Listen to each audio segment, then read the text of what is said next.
Hello you audacious adventurers, and welcome to my review of Shiren The Wanderer, the Tower of Fortune and the Dice of Fate. Now, firstly I want to say is, if you want a simple and fun little dungeon crawler, then this is without a doubt the game for you. It's your typical grid-based dungeon crawler, so you can move in the 8 directions, and then it's also got that turn-based twist to it, so every time that you attack, your enemies move or they attack as well. Every action you take uses up a turn, whether you want to use an item or move an item into a backpack, for example, that takes up a turn, and your enemies will also move as well. Even if you can't see them on the map, they will still be venturing around, prowling. The actual dungeons themselves, they do stand out from each different dungeon, but the actual floors, they will look very similar to you, even if the game does say that it's a random generated floor each time. Similar to like your Persona 4 and Persona 3, that yes, they are random dungeons, they still look the same no matter what. It's just the layout that's different, not the feel of the dungeon themselves. There are some really cool features in this game. The first one that stands out to me is that when you walk, you heal, so you don't necessarily have to have some herbs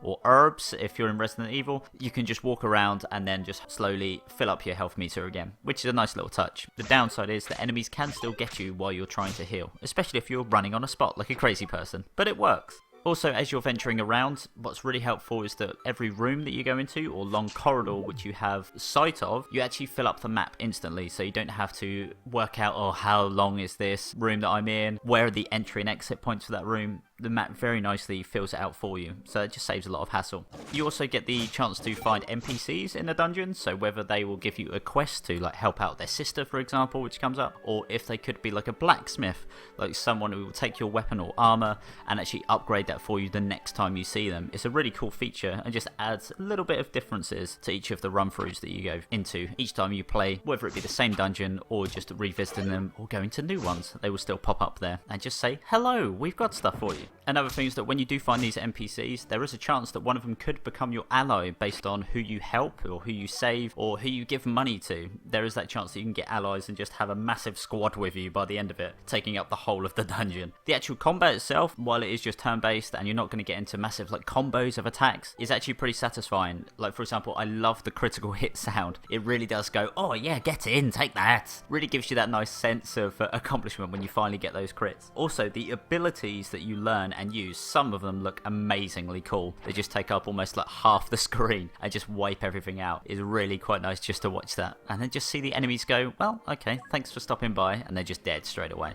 Also, one thing you may have noticed just through this gameplay is actually the sound. Like I said, the critical hit sound is satisfying, but the actual music is strangely relaxing when you've got all of this going on. Yes, the enemies look pretty cute. It's like that kind of art style where they don't really look too threatening. Some of the later ones definitely do, mind you. They look really terrifying. But it's just a nice, relaxing way of just going through the dungeon and just casually slaughtering happy little monsters. You do get some like amped up adrenaline fueled songs in there, but more often than not it's just those relaxing, calm little notes that you hear throughout the game. Speaking of those enemies, there is a good variety of enemies in this game. You will see some of the similar patterns in the enemies, so you will see a couple of palette swaps, but there's still loads of different variety of enemies. And what can be terrifying is when you're in a very, very large room in the dungeon and then you just hear some attacks going off and realise there's nobody around you, only to see in the bottom of the screen that an enemy nearby has leveled up, especially when they get to like level 10. That's very terrifying, especially when they one-hit you from across the other room because they have the ability to do so. That is a little bit sad, but it does happen. Luckily not too often, so you're not just ripping your hair out every time you see, oh, Folly has leveled up to level 7. You're like, oh no, here we go again.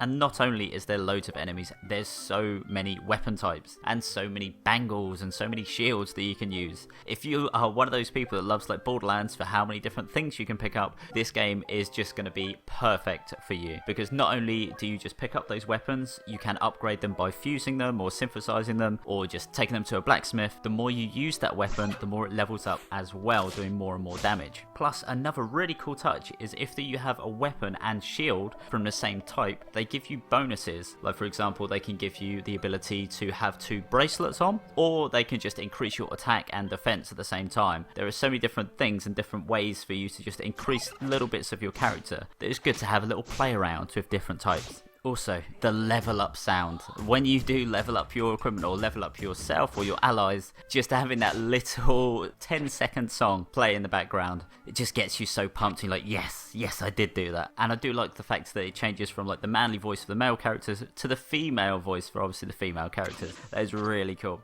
Just a nice little touch. There are a couple of issues, and I stress couple of issues that I really had with this game, which are a bit frustrating, and mainly that is the warped things. Like with these kind of games, these dungeon crawlers, I hate being warped all over the place, especially when, say, an enemy has an attack which pushes you back, you get pushed back into the warp space, and then you just go wherever is the furthest away it seems from the entrance. That is so frustrating in these types of games. Luckily, it doesn't happen too often, but it still doesn't change the fact that it is really annoying when it happens. Also, if you're playing this on controller, which I'm pretty sure everybody will be doing, the left analog stick is pretty much useless, because not only do you not move in a circle pattern, you still move in those 8 directions, but when you're dashing and quickly go into that next area, it's actually very slow when it recognizes that you have to press that button again to move in whatever direction. So that is really annoying, and honestly, it's just pointless. Just stick to using the D-pad for this kind of game. Yes, you'll probably hear, if you've got an Xbox One Elite controller like me, you'll hear loads of clicking as you're moving, but it is still a much better option than it is to use the left analog stick.